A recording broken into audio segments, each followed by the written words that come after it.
अस्सलाम वालेकुम। आज हम सीखेंगे कि एक जैसी आवाज़ वाले हरूफ में क्या फ़र्क है और इनको किस तरह पढ़ना चाहिए।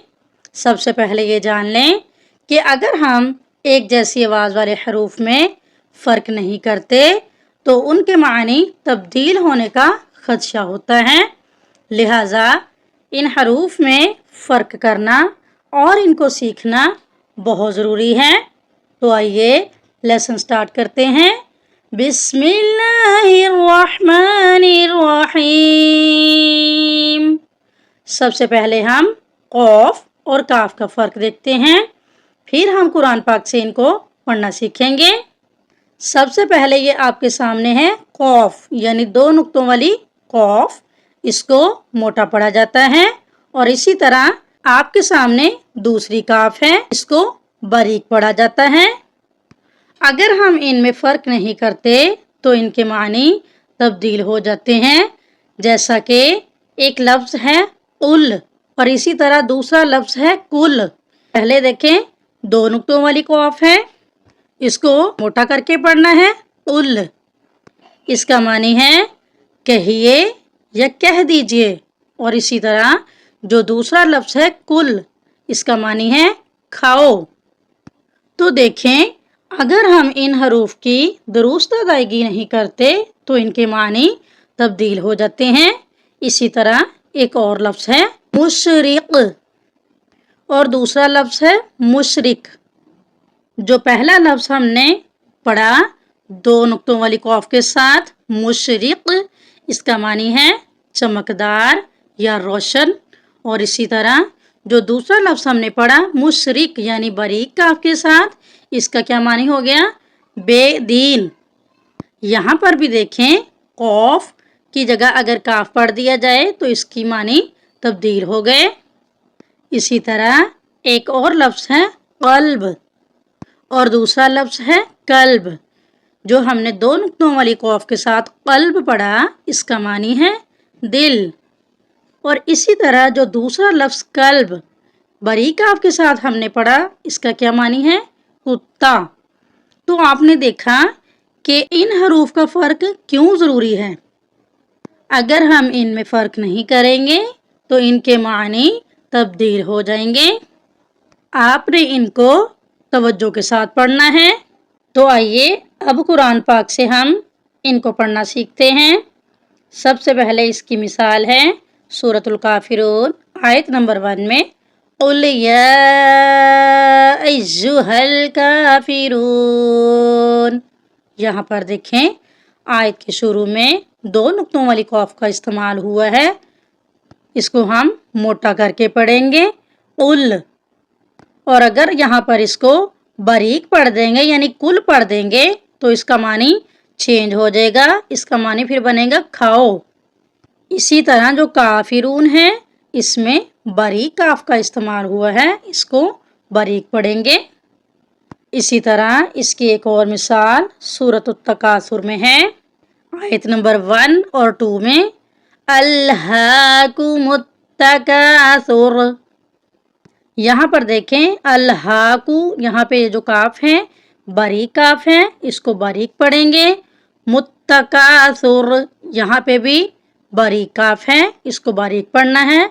इसी तरह दूसरी आयत में है हत्ता ज़ुरतुमुल मक़ाबिर। यहाँ पर देखें मक़ाबिर, यहाँ पर 2 नुक्तों वाली कौफ का इस्तेमाल हुआ है। इसको हम मोटा करके पढ़ेंगे, इसको बारीक नहीं पढ़ेंगे। अब हम चलते हैं ता और त्वा के फ़र्क की तरफ कि ता और त्वा की कैसे अदायगी करते हैं।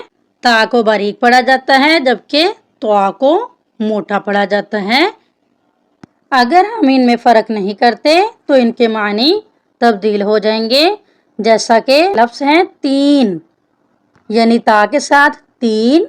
और इसी तरह दूसरा लफ्ज़ है त्वीन, यानी त्वा के साथ। जो मैंने ता के साथ तीन पढ़ा, उसका मानी है इंजीर। और जो दूसरा त्वीन यानी त्वा के साथ पढ़ा, उसका मतलब है मिट्टी।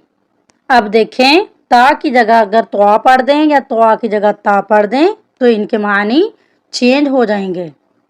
اسی طرح ایک اور لفظ ہے فطور تا کے ساتھ، اور اسی طرح جو دوسرا لفظ ہے فطور یعنی طوا کے ساتھ، جو میں نے آپ کے سامنے فطور تا کے ساتھ پڑھا اس کا معنی ہے سستی، اور جو دوسرا فطور یعنی طوا کے ساتھ پڑھا اس کا معنی ہے ناشتہ۔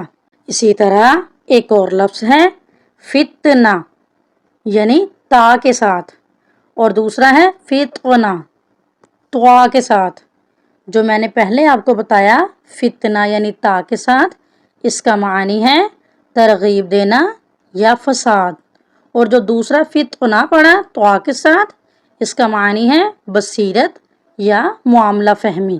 تو دیکھیں اگر ہم ان حروف کی درست ادائیگی نہیں کرتے تو ان کے معنی چینج ہو جاتے ہیں، ان کا خیال رکھنا بہت ضروری ہے۔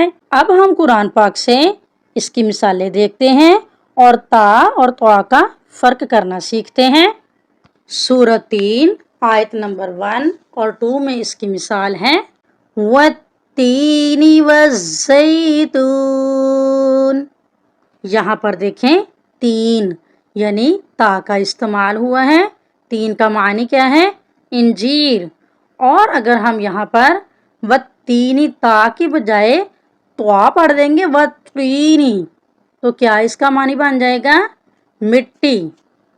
حالانکہ قرآن پاک میں انجیر کا ذکر ہوا ہے، اس لیے تا کی جگہ طوا نہیں پڑھیں گے۔ نیکسٹ آیت ہے وَطُورِ سِینِین۔ یہاں پر دیکھیں توری میں آپ کو طوا نظر آ رہا ہے، اس کو موٹا کر کے پڑھیں گے، یہاں پر طوا کی جگہ تا نہیں پڑھیں گے۔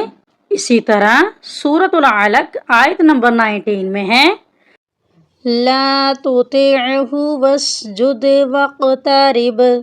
یہاں پر دیکھیں تُطِعْهُ میں تا کے بعد طوا کا استعمال ہوا ہے، یہاں پر طوا کو موٹا کر کے پڑھیں گے، طوا کی جگہ تا نہیں پڑھیں گے۔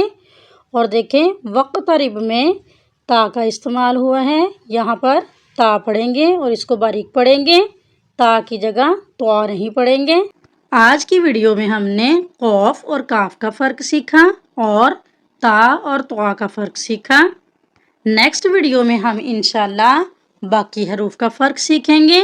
امید ہے آپ کو قوف اور کاف کا فرق اور تا اور طوا کا فرق اچھی طرح سمجھ میں آ گیا ہوگا۔ اللہ حافظ۔